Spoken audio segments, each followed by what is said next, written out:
За Тус аймгийн прокурорын газрын хяналтын арай зөрчил шалгал шийдвэрлэх эрхлэлгүй байгууллагаас 2026 оны 6 дугаар сарын 8-ны өдрийн байдлаар зөрчлийн талаарх нийт 1039 гомдол мэдээллийг хүлээн авч шалган шийдвэрлэх ажиллагаа явуулсан. Дээрх гомдол мэдээллийг шийдвэрлэлтийн хувьд авч үзвэл 512 гомдол мэдээллийг хэлбэршүүлсэн журам хэн шийдвэрлэж 454 гомдол мэдээлэл зөрчлийн хэрэг нээж хэрэгжилтийн ажиллагаа явуулсан. 63 гомдол мэдээллийг хүлээн авахаас татгалзан шийдвэрлсэн. 10 гомдол мэдээлэлд гэмтрийн шинжтэй үндслэлээр хэрэгжилтийн хэрэг нээж хариаллын дагуу шилжүүлсэн. Дээрх зөрчлийн хэрэгжилтийн ажиллагаа явуулсан нийт өмнөх оны үлдэгдэлтэй 460 хэрэгт бол хэрэгжилтийн ажиллагаа явуулсан бөгөөд шийдвэрлэлтийн хувьд авч үзвэл 32 хэрэгт эрхгүй албан тушаалтан бол шийтгэл онгодол шийдвэрлсэн. 402 хэргийг бол шийтгэл онгодол алавдлагын арга хэмжээ авах болохоор бол шүүхэн шилжүүлж шийдвэрлсэн. За 5 хэргийг бол хэрэгсгүй болгож 8 хэрэгт бол гэмтрийн шинжтэй үндслэлээр хэрэгжилтийн хэрэг нээж хариаллын дагуу шилжүүлж бол шийдвэрлсэн.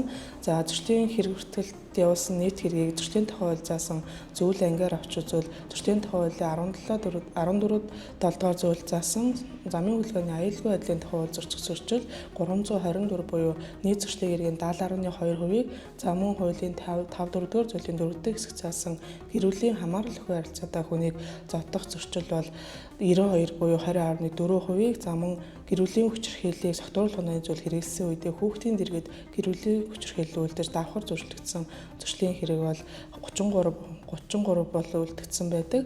За дээрх зөрчлийн хэрэгээс эрхүй албан тушаалтнууд хэрэгжилтийн ажиллагаа явуулж 402 хэргийг бол шүүхэн шилжүүлэх шийтгэл онгодол алавдлагын арга хэмжээ авах болохоор бол шүүхэн шилжүүлсэн.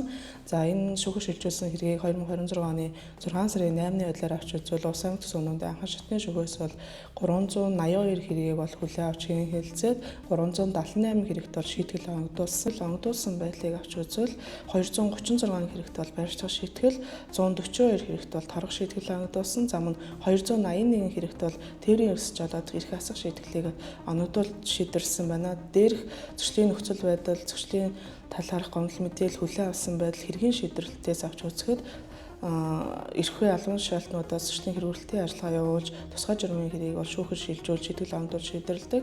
За мөн ердийн журмын хэрэгүүдийг бол эрхүй албан тушаалтнууд хэлбэршүүлсэн журмын шийдвэрлэж бол торгох шийтгэл онгодуулж шийдвэрлэдэг байгаа. За зөрчлийн хэргийн нөхцөл байдал болон нөхцөл байдлын судалгаа болон шүүхийн шийдвэрүүдээс дүгнэлт хийхэд ард эргээ цогтууруулах хугацааны зүйл хэтрүүлэг хэрэгэлсэн үедээ замын хөдөлгөөнд оролцож тээврийн эрсэж жолоодох зам мөн гэрүүлийн хүрээнд ахуйн хүрээнд цогтууруулах хугацааны зүйлийг хэтрүүлэг хэрэгж гэрүүлийн хамааралгүй харилцаатай хүмүүстэй хэрүүл маргаан үүсэж улмаар тэдний биед халдах байдлаар гэрүүлийн хүчирхийлэл үйлдэх зөрчлүүд бол нийт зөрчлийн хэргийн гаралтын бол дийлэнх хувийг эзэлж байгаа. Иймд ард эргээ та бүхэн цогтууруулах хугацааны зүйл хэрэгэлсэн үедээ тээврийн эрсэж жолоодохгүй байх, зам мөн цогтууруулах хугацааны зүйл хэрэгэлсэн үедээ гэрүүлийн хамааралгүй харилцаатай хүмүүсээ биед халдахгүй байхыг бол уриалж байна. За зөрчилд холбогдогчмаар маань тээврийн эрсэж жолоод ирэхийг асуусан үедээ зам мөн гэрүүлийн хүчирхийлэл үйлдэж барьцлах шийтгэл онгодуулаад гарсны дараа дахин энэ төрлийн зөрчлүүдийг давтан үйлдсэн тохиолдолд бол эрүүгийн хууль заасан хариуцлага хүлээж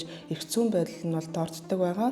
Иймд та бүхний гэмтэрэг зөрчил давтан үйлдэхгүй байх, гэмтэрэг зөрчилд холбогдохгүй байхыг бол тус прокурорын газраас уриалж байна.